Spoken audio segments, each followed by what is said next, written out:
శుక్లాంబరధరం విష్ణుం శశివర్ణం చతుర్భుజం ప్రసన్నవదనం ధ్యాయేత్ సర్వవిఘ్నోపశాంతయే. కర్మల ఫలితాలు. నారదుడిట్లు పలికెను. పురంధరుడు దూర్వాస మహర్షి వల్ల శ్రీహరి గుణకీర్తనం విని జ్ఞానం పొంది ఏమి చేసినో నాకు వివరించమని నారాయణుని అడిగెను. శ్రీమన్నారాయణుడిట్లు పలికెను. శ్రీకృష్ణుని గుణగణాలు విని మహేంద్రుడు వైరాగ్యాన పడి దాన్ని అనుదినము పెంచుకోసాగెను. దూర్వాస మహర్షితో తాను మాట్లాడిన స్థలం వదిలి ఇంటికి పోవచ్చు తన అమరావతి పట్టణం చూచెను.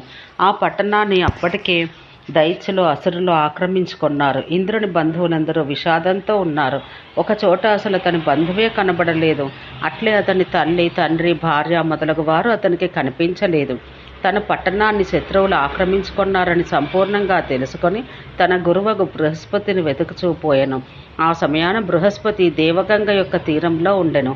బృహస్పతి గంగా తీరంన తూర్పు వైపు కూర్చుండి పరబ్రహ్మను ధ్యానించుకొనుచుండెను. అతని శరీరం పులకాంకురితమై ఉండెను. అతని కన్నుల్లో ఆనందాశ్రువులు జాలువారుచుండెను. అతడు పరమానందంతో తన ఇష్టదేవతను ఆరాధిస్తూ జపం చేస్తూ ఉండెను. రాక్షసులకు శత్రువైన తన గురువు ఒక జాము వరకు జపం చేయుచుండి ధ్యాన పరిసమాప్తి తర్వాత లేచి నిలబడెను. అప్పుడు దేవేంద్రుడు తన గురువు పాదాలపై పడి ఏడుస్తూ తనకు మిగిలిన బ్రహ్మశాపాది వృత్తాంతమంతా వివరించసాగెను. నాకెవరికీ దొరకని వరం కూడా దొరికింది. అది ఏమంటే శత్రువులు ఆక్రమించుకున్న నా పట్టణం కాలక్రమాన పొందగలనట అని దేవేంద్రుడు బృహస్పతితో అనగా శిష్యుని మాటలు విని కోపంతో కన్నులెర్రబడగా అతడిట్లు పలికెను. దేవేంద్ర, నీ మాటలన్నీ విన్నాను. నీవు ప్రస్తుతం దుఃఖించాల్సిన పని లేదు. నా మాట వినము. బుద్ధిమంతుడు ఆపదలు వచ్చినప్పుడు దుఃఖానికి గురికాడు. సంపద అయినా ఆపద అయినా ఎప్పుడూ స్థిరమైనవి కావు. అవి స్వప్నం వలె మాయమవుతూ ఉంటాయి. అవి పూర్వజన్మలో చేసిన కర్మలపై, ఈ జన్మలో చేసిన కర్మలపై ఆధారపడి ఉంటుంది. ఇవి చక్రమందలి అరల వలె వస్తూ పోతూ ఉంటాయి. ఈ భారత క్షేత్రాన ప్రతి జీవి తాము చేసిన శుభాశుభ కర్మఫలం తప్పక అనుభవించి తీరును. ప్రాణి తాను చేసిన కర్మను అనుభవించక ఎన్ని సంవత్సరాలకైనానూ అది తీరదు. ఈ విషయం సామవేదమందలి కౌతుమ శాఖయందు శ్రీకృష్ణుడు తెలిపెను.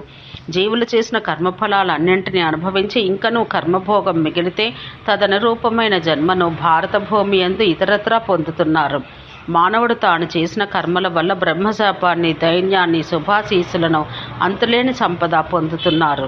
1,000,000 జన్మల క్రితం చేసిన కర్మ అయినా ఛాయవలే జీవిని అనుసరిస్తుంది. ఆ కర్మఫలాన్ని అనుభవించింది అది అతన్ని వదలదు. ఈ కర్మలు దేశకాల పాత్ర భేదాన్ని అనుసరించి న్యూనంగానో అధికంగానో ఫలితమిస్తాయి. వస్తువులను సామాన్య దినాన దానం చేసిన సామాన్య ఫలం లభిస్తుంది. విశేష దినములందు అందుచేయి దానం 1,000,000 రెట్లు అధికంగానో, అసంఖ్యాకంగానో, లేక దానికంటే అధికంగానో పుణ్యం కలిగిస్తుంది.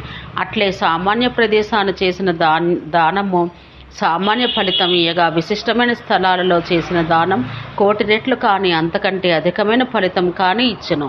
అదేవిధంగా సామాన్య వ్యక్తికి ఇచ్చిన దానం సామాన్య ఫలితం ఇవ్వగా, విశిష్ట వ్యక్తులకు ఇచ్చిన దినం విశిష్ట వ్యక్తులకు ఇచ్చిన దానం విశిష్టమైన ఫలితం ఇచ్చును.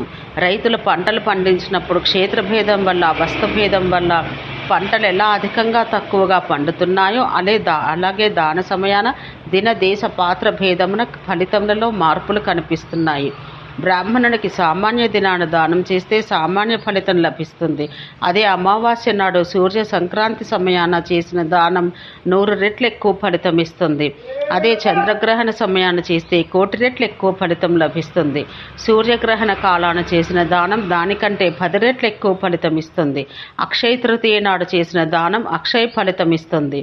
అట్లే ఇతర విశేష దినాల్లో దానం చేసిన విశేష ఫలితం లభిస్తుంది. దానం ఏ విధంగా దేశపాత్ర కాలభేదమున విశేష ఫలితం ఇస్తున్నదో అట్లే స్నానము, జపము దేశకాల పాత్ర భేదమును అనుసరించి విశేష ఫలితం ఇస్తున్నది. సాధారణ ప్రదేశాన విప్రునికి చేసిన దానం సాధారణ ఫలమిచ్చును. తీర్థ ప్రదేశాన దేవతా మందిరాన దానం చేస్తే 100 రెట్లు ఎక్కువ ఫలం లభిస్తుంది. గంగా తటమున, నారాయణ క్షేత్రమున దానం చేస్తే అవ్యయ ఫలం లభిస్తుంది. కురుక్షేత్రాన, బదరీ క్షేత్రాన, కాశీయందు చేసిన దానం 1,000,000 రెట్లు ఎక్కువ ఫలితం ఇస్తుంది. అట్లే విష్ణు మందిరాన దానం చేస్తే 1,000,000 రెట్లు ఎక్కువ ఫలితం ఇస్తుంది. కేదార క్షేత్రాన, హరిద్వారాన 1,00,000 రెట్లు, పుష్కర క్షేత్రాన, భాస్కర క్షేత్రాన చేసిన దానం 10,00,000 రెట్లు ఎక్కువ ఫలితం ఇస్తుంది. ఈ విధంగా అన్ని స్థలములందు క్రమంగా ఫలితము అధికంగా దొరుకుతుంది. సామాన్య బ్రాహ్మణునికి దానం చేసిన సామాన్య ఫలితం లభించును. త్రికాల సంధ్యావందనం చేసిన బ్రాహ్మణునికి, జితేంద్రియుడైన పండితునికి చేసిన దానం 1,00,000 రెట్లు ఎక్కువ ఫలమిస్తుంది. విష్ణు మంత్రాన్ని ఉపాసన చేయి పండితునికి దానం చేస్తే 1,00,00,000 రెట్లు ఎక్కువ ఫలితం లభిస్తుంది. ఈ విధంగా గుణాధికులకు చేసిన దానం అధిక ఫలితాన్ని ఇస్తుంది. కుమ్మరివాడు దండము, ఆవము, నీరు, చక్రం, మట్టి, సూత్రములు కుండలు నిర్మించినట్లు బ్రహ్మదేవుడు కర్మసూత్రాన్ని అనుసరించి ఫలితం వసగుచున్నాడు.